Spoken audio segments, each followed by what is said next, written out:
Jennifer with Jennifer at Home, and I'm so happy you're here today because today I'm going to be making something super special and I can't wait to show you what it is. My husband Alan and I were talking about TV dinners the other evening. We were trying to decide which ones were our favorite and what side dishes we liked in them. If you haven't ever had a TV dinner, I'll show you just what they look like and just the way they were made. These TV dinners always came in a foil pan and you could bake them in the oven. You would put them on a tray or just on the oven rack and bake them in the oven. As a kid, we thought they were just tremendous because they came in the little divided tray. Everything was separated and you would peel the foil off of some things and leave some things covered. It had all of the instructions on the back. The first TV dinners actually came out September 10th, 1954. So TV dinners have been around a really, really long time. Well, I think that Alan and I decided that the Salisbury steak was probably our very favorite TV dinner. The first TV dinner had turkey and peas, mashed potatoes, and cornbread stuffing. I believe that's what the very first one had. However, we were talking about how much we love the Salisbury steak. So I decided that I would recreate the Salisbury steak TV dinner. I went to the grocery store and I thought I would just pick up a couple just for a nostalgia meal and do something fun. However, the TV dinners were $4 a piece and the box was so tiny, I knew it would be nothing more than just a tiny little snack. And I thought, I'm not sure that's really something we want to eat. We haven't had one in a really long time. So let me recreate the Salisbury steak TV dinner the way we remembered it, when the portions were normal size, and it was actually really delicious. Let's get started and I'll show you just how easy and how much fun it is to recreate a TV dinner. These are the ingredients I thought would be really great in the Salisbury steak. I have about a pound of ground beef, a tablespoon of ketchup, 1.5 teaspoons of onion flakes, a half a teaspoon of garlic powder, a good bit of pepper, and a big pinch of salt. And I'm also going to need to add a big splash of Worcestershire sauce. And a little bit, I'll need some French onion soup and a little bit of cornstarch. I'm going to go ahead and put in a good big splash of Worcestershire sauce and the other ingredients. Then I'm going to mix this all together and we'll put it into some patties and start making the Salisbury steak.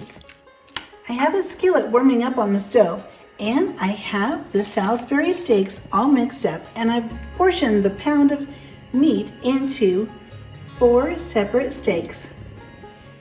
And if you can recall, the Salisbury steak always seemed to be in an oval shape. So I've sectioned these off and put them in the shape of an oval hamburger. Now once the skillet's hot, we'll put these in the skillet and start to let them cook.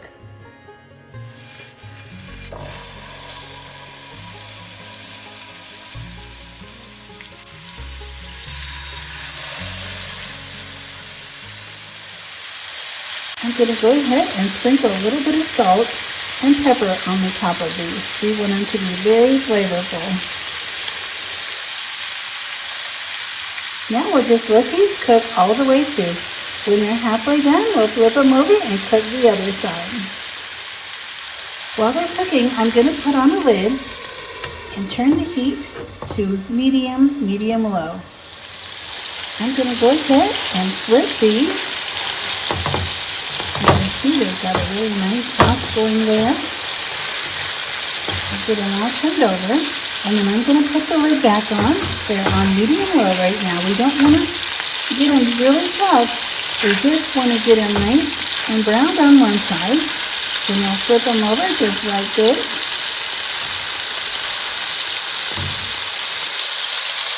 I'll put the lid on and have them down on medium-low and just let them go ahead and finish cooking all the way through. Just before the steaks are done, probably about 5 minutes before they're actually done and cooked through, I went ahead and took my French onion soup and I poured just a little bit out of the top. I poured it into a bowl. And this is what we're going to put our cornstarch in just a minute. But first, we're going to go ahead and pour this about 3/4 of a cup, 3/4 of a can of the French onion soup right in there. And this is a 10.5-ounce can. I thought that would be suitable for this dish. So I poured it in there. I have the skillet down on simmer. I'll turn it up just a little bit to get this, make sure this gets good and hot. And now I'm going to take my cornstarch and I'm going to put in probably about a teaspoon and a half. And I'm going to take a small little whisk and whisk this together.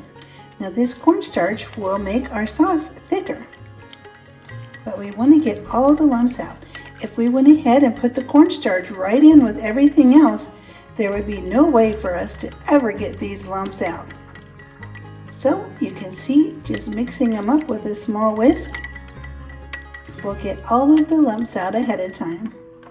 I'm going to turn this skillet up and get it good and hot and let all these flavors blend together. And I'm going to go ahead and pour this cornstarch in so that our sauce will thicken up nicely. I'll just let this simmer for about 5 or 6 minutes. I put the lid on and we'll just let this go on a medium low. Just turn it way down to a nice little simmer. This is a great time to make the mashed potatoes and the corn to go with this wonderful TV dinner. Halfway through the simmering process, when you're simmering these in the sauce, make sure you go ahead and just flip them all over so that both sides can get completely covered in the sauce. And now I'm going to go ahead and switch to a different spatula because I used this one when the meat was raw, so I don't want any cross-contamination. I'll just let these keep simmering in the sauce, and I'm going to get a spoon and just start spooning this sauce right up on top. And as you can see, the French onion soup has lots of onions in it. So just spoon that right up on top so that everything is covered really, really well. Now this is a different brand of soup than I used the last time I made this. So this one looks a little bit thin. If your soup that you pick, whatever brand you choose, if it looks a little thin and you like it to be thicker, just go ahead and mix another little bowl. Take a little of this sauce out, mix another little bowl with some cornstarch and put it back in to get your sauce a little bit thicker. That'll be just fine. And here's how the Salisbury steak recreation of the TV dinner turned out. I have the mashed potatoes, the buttered corn, of course the Salisbury steak with the sauce, and the homemade brownie. I have a recipe for this brownie, and this will be on another video, but I thought the texture of this brownie reminded me exactly of the texture of the brownie that was always in the little tray of the TV dinner.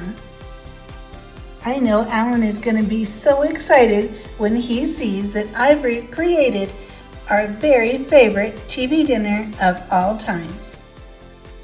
Alan just came in from work and he was super excited and delighted about the homemade TV dinner. I sure am. It is perfect. I'm going to let him give it a try and see what he thinks about it and see if he thinks it tastes like real Salisbury steak. I made this about a week ago as a trial run, and I saved it and I put it in the freezer. Well, of course I tasted it and put it in the freezer. But let's see Alan try this and see if he thinks it tastes like the real thing. Okay, great. Oh my goodness.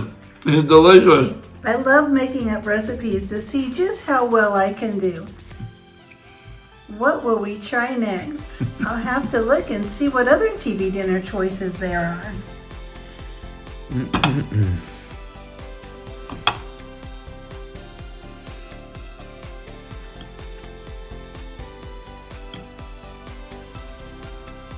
Well, I hope you had just as much fun as I did recreating this TV dinner. I'm so happy that Alan liked it. I'm glad he really enjoyed it and really appreciated the effort I went to try to make this nostalgic meal.